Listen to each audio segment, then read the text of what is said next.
your first time with us, I am Lisamarie, and we are a community of women that read a book a month together, and we discuss the monthly read here on YouTube, on GoodReads, and now on Facebook, and then also on paperandglam.com. So if it's your first time with us, I'm excited that you're here.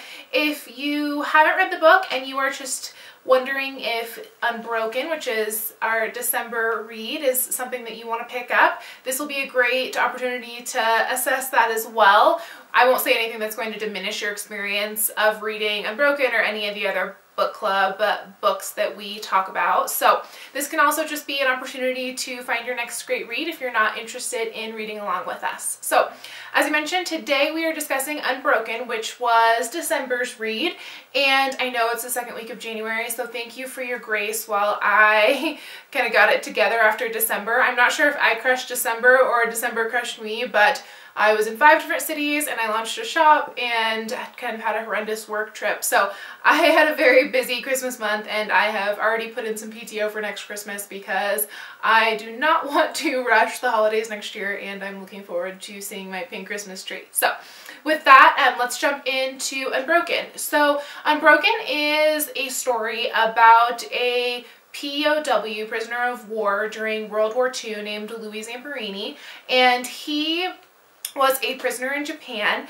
So unlike most most books I've read on World War II, most of them focus on the European front and the European theater, and this really highlighted the war between America and Japan and Louie's experiences in the war. So of course this is told from an American perspective, so let's keep that in mind as we're discussing it and commenting on it. I'm sure, you know, Louie's recount is accurate and everything, but it was a war, so there's definitely a lot of war crime and very just horrific parts of this book. So with that said, you know, this was not an easy read by any means. I wouldn't say it was slow. It did read like a history book at times. So if you are not apt to get through something that's very historical, and this book is very extensively researched. So a few things stood out with this book. Actually, a lot of things stood out with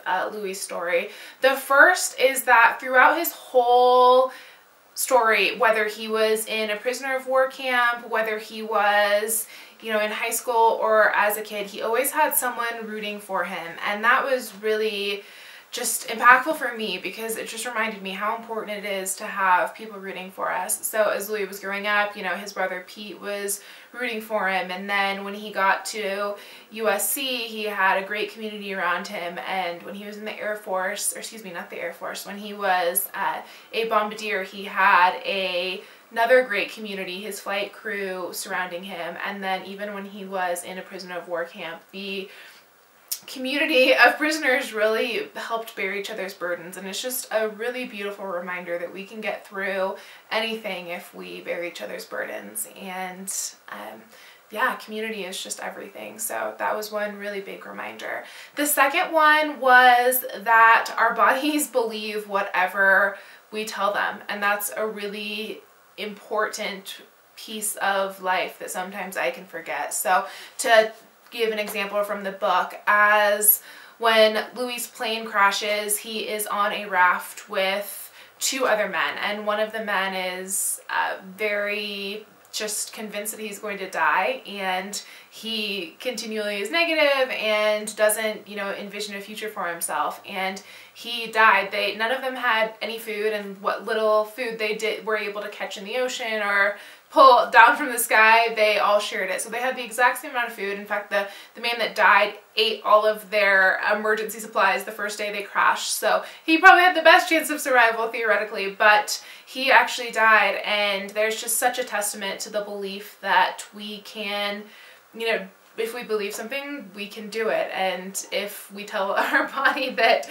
you know, it's unhealthy and something is happening, that's what's going to happen. If I tell myself that I'm scared or I'm stressed, my body's going to believe that. And it's just a really, really important lesson to take away, that, you know, our bodies don't know the difference between what our mind tells them. You know, if our mind tells our body to be scared, it immediately starts going into fight or flight. And yeah, that's just something to keep in mind. And even, you know, in the most benign of examples, when I wake up in the morning and, you know, I tell myself I'm tired and I don't want to go to the gym, I'm going to be really tired and not feel like going to the gym. If I wake up in the morning and I bounce out of bed and I think I'm so excited to wake up and have some coffee and go to the gym and go for a run and wake up, you know, I'm going to feel that way. So yeah, let's see. I made some notes just because this book was 400 pages long and it was, you know, it was quite the read. Alright, I had to get my glasses because I couldn't see my notes. So let's transition to talking about the movie specifically. So the book did an incredible job recounting Louie's life, and Laura Hillenbrand, she interviewed, you know, everyone who was alive basically that knew Louie and was there for his trials and his story. So this is, you know, like I said, all about the details, but while that's amazing and it took her 10 years to research and write this book, the movie does an absolutely immaculate job of bringing the message of Louie's life to the big screen. You really get such a feeling of what he endured, and then when the war was over, he actually went back to Japan and offered forgiveness to the guards who had abused him while he was in the POW camps. So that part of the story is almost a little bit glossed over in Unbroken. And then on the flip side, the piece of the story that is in the book that is not in the movie is when Louie comes to know Christ, which was actually, which I didn't know, he was actually through Billy Graham, who is a famous evangelist. And I actually read a Billy Graham devotional last year. So my devotional for 2014 was Hope for Every Day. So that was really interesting that it was Billy Graham of all people to bring him to Christ and have him really just pull out of an extremely dark period in his life where he was drinking and just kept making bad business adventures, and his wife had actually left him because he was, you know, dangerous. And the other amazing piece of the story of just redemption was that Louie was an Olympic runner, like I said earlier, and one of the injuries he sustained in the camps didn't allow him to continue running any longer, and he, you know, was devastated because he was never going to make it to the Olympics. He was never going to go back and compete for the Olympics. And the amazing thing is he actually did run in the Olympics. He held the torch multiple times, and one of those times was actually in Japan, past one of the camps where he was held prisoner. So just an incredible, incredible story of God's just redemption in the most awful of circumstances. So just a beautiful, beautiful, encouraging story, and I would highly recommend you read it. And if you don't feel like you can get through a 400-page book on World War II, I absolutely understand that, but go see the movie. You will not be sorry that you did. I cried almost the whole time, but it's just an absolutely beautiful movie. It's incredibly well done, and sometimes I think we're a little hard on our books to movie adaptations. It's kind of hard to compare, you know, a book that is 400 pages long that we've spent, you know, a month or 2 weeks reading to a 2-hour movie. But, you know, remember in Hollywood, there's so much that goes into making a movie. There's someone whose entire job it is to make sure the camera is in focus.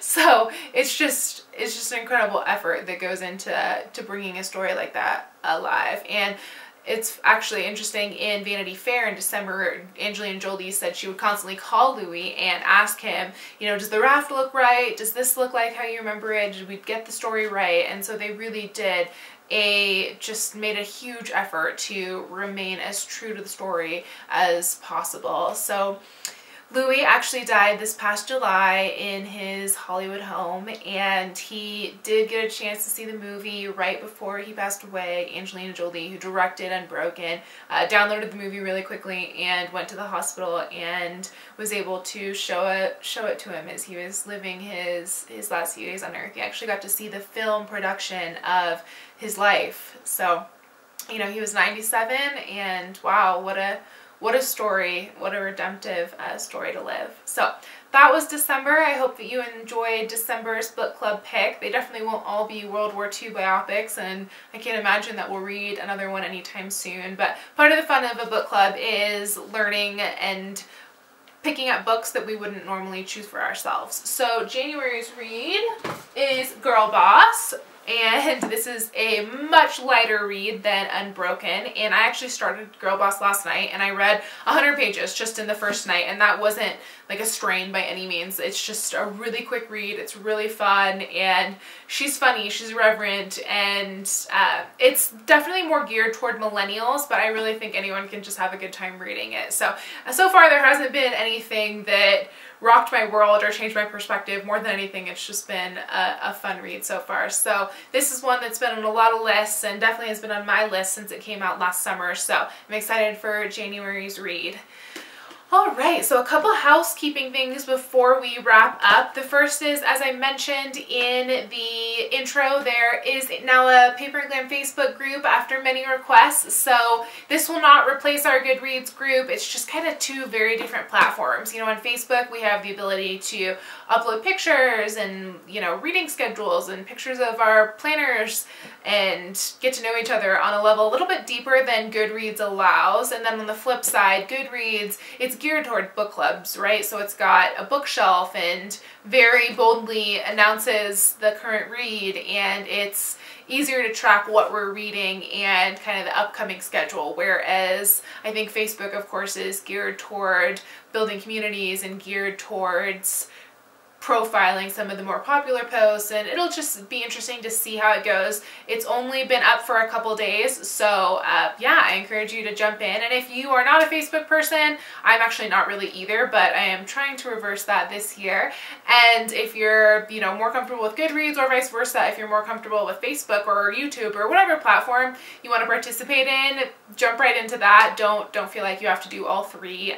Just whatever you're most comfortable with. It's so fun and so encouraging to interact with everyone and kind of spur each other along as we are making an effort to read more in the new year. So for all of you who made reading resolutions, I hope that you are making good on that, and if not, there is plenty of time. We're only a couple weeks in here, and if you are just finding our book club and you're thinking, oh my gosh, the year already started, go grab Girl Boss. It will take you a week to read probably, and even if you don't read Girl Boss, any month is a great time to jump in with us, because we are definitely having fun, and I could not be more grateful for the community that has come out of this book club. I can't imagine that we are already 320 members. It's so exciting. So yeah, I think that's a wrap. The next book club post will be an overview of everything we're reading in 2015. So there we'll go over kind of the monthly reads and do a little background, and then also why I picked each book for the month, because there's a lot of thought and research that I put into our book selection. There's so many books and so little time. So with that, I hope you have a great week, and I will be back to chat more about books soon. See ya!